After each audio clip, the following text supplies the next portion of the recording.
About 3 years ago, I declined job offers from reputed companies in Japan and made a decision to come back to Nepal. My parents weren't happy about it, the same way they weren't happy earlier when I made a decision to pursue my academic journey in social science and declined opportunities to go to med school in Nepal and become a doctor. I studied international relations and peace studies from a university in Japan. And to this date, I consider that as the best decision that I've done to myself, because it became an opportunity for me to discover my identity, understand and express in many ways.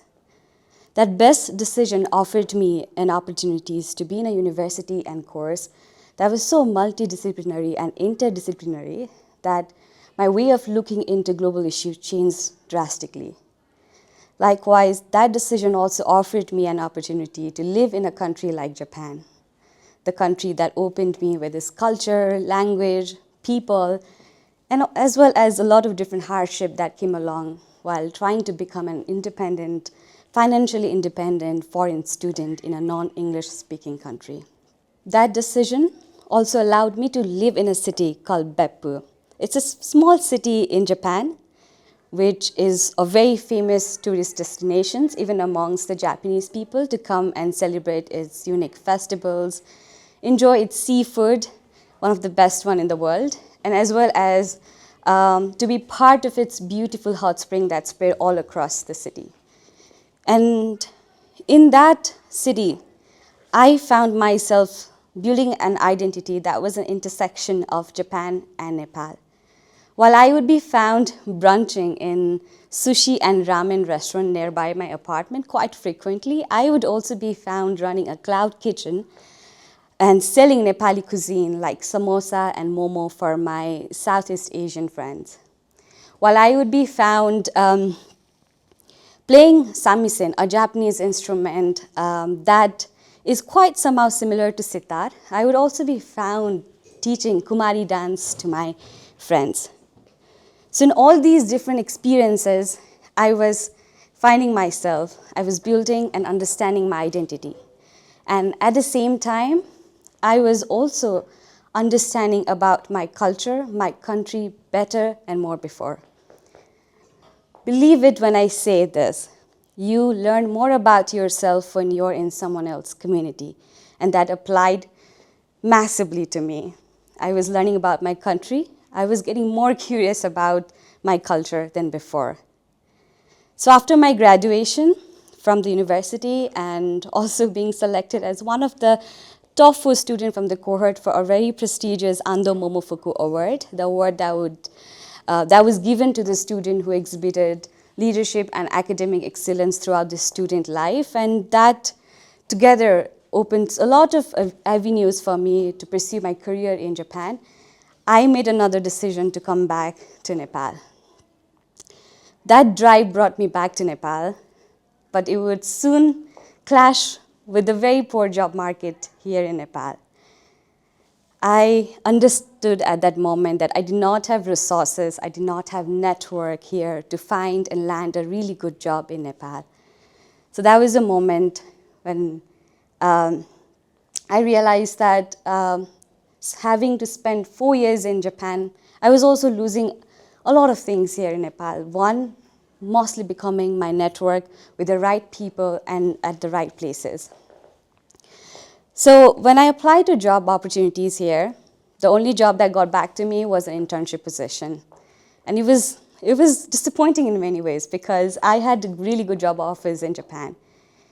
But still I started with that internship position. But within the 3 years' time, right here today, now I am in a manager position in a multinational company in Nepal. But landing this job in a multinational company today is not just one experience or one role that led to another. I had several experiences throughout the process.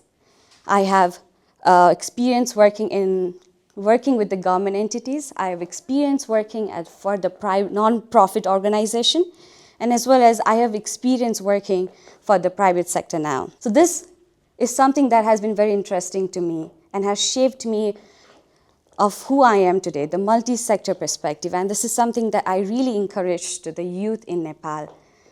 when you have a multi-sector experiences, when you have multi-sector perspective, you bring in a lot of more ideas at the table. My first role, I focused on the roles that provided me opportunity to do more research. So that became a stepping stone for understanding about different contexts and different policies in Nepal. I worked in the policies for the women enterprise, policies supporting women enterprises in Nepal, policies supporting women political leadership in Nepal.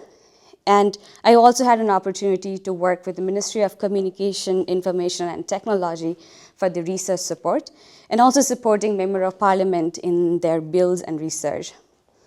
While I was focused on all these research roles, something that really struck me was like the finding of the research was very limited and it was not accessible for all the youth and young crowds.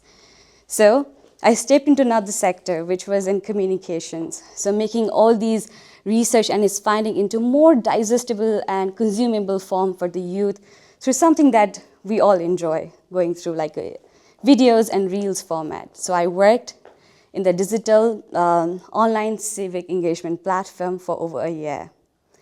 So over all this period of time, and then I land my current role as CSR and Stakeholder Deputy Manager at Coca-Cola Beverages Nepal. Here I look after different kind of CSR activities that the business does, and at the same time I get to add another layer to my multi-sector experience, that is a business aspect, and that's something that I had not imagined would be a big asset to developing myself and my understanding of the context of development in Nepal. So through my role today, I've become a part of a business that strives to integrate the community and sustainable practices while it exists and functions in Nepal. So I get to engage with communities that live around the business, around the plant, and I get to engage and find a way to empower them in many ways. I also get opportunity to engage in different kind of projects in waste management and water recharge that the company does for the communities around. And mostly what I see it is not just a GDP growth that you see when a companies like those function in Nepal.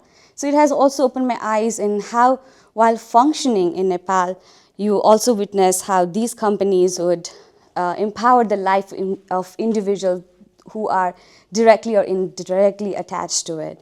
And also a lot of other business, like small enterprise business that are attached to this business.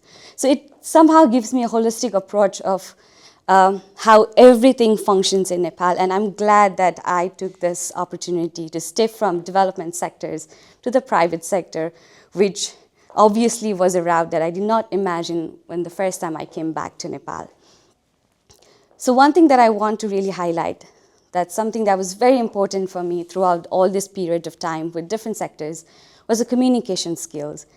Whether you are in a different context, whether you are in a private company, whether you are working for some social cause, when you're working for any development sectors, whichever sector it is, what really strikes the most for us is to have a really good communication skill. Now, when I speak of communication skill, it is two-way road.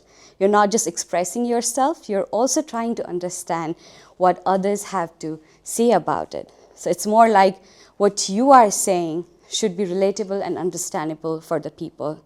Right now, in the manufacturing industry, which is a men's world, frankly, and I find myself as the only woman in the room making decisions. I am the only regional manager position for the Bottlers Nepal Tarai Limited, where I find myself really hard time expressing myself, but over the period of time, I've understood that the different kind of experience that I've collected has also allowed me to express about my unique ideas differently. And in many ways, I also believe that this has also stand as an opportunity for companies to have a women perspective in all the decisions that they make. So it's a long road ahead, I'm pretty sure about it. So I do not know what unfolds in another year, and I do not know what kind of opportunities will come along. But I'm pretty sure that if I continue to work towards with open heart and open mind, there surely is some bright things coming ahead, and I will be able to continue to fulfill my dream of coming back to Nepal. Thank you so much.